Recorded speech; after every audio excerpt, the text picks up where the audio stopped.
Greetings, my dear followers.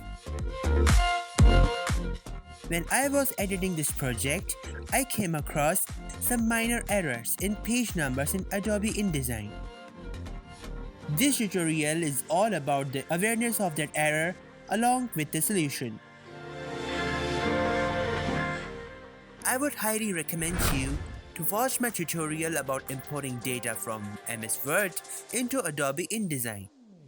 The card has just appeared at the top of this video.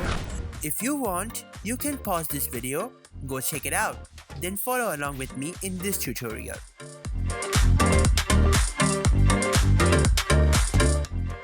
Let me show you that problem.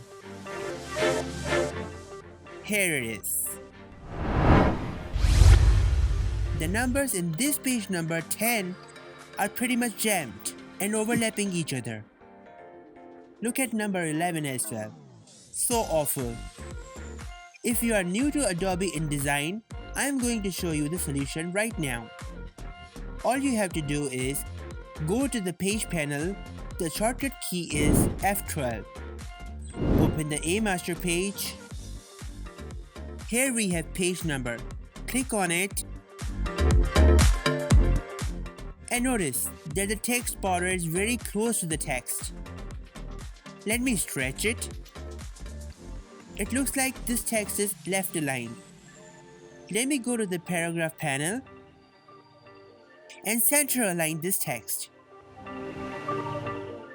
Now I'm copying this page number as child and I'm gonna paste it on the next page of A master.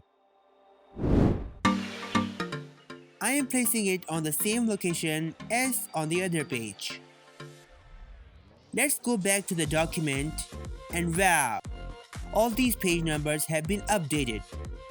Now, none of these numbers are overlapping each other. Please subscribe to my channel for more amazing content. See you in the next tutorial. Bye bye.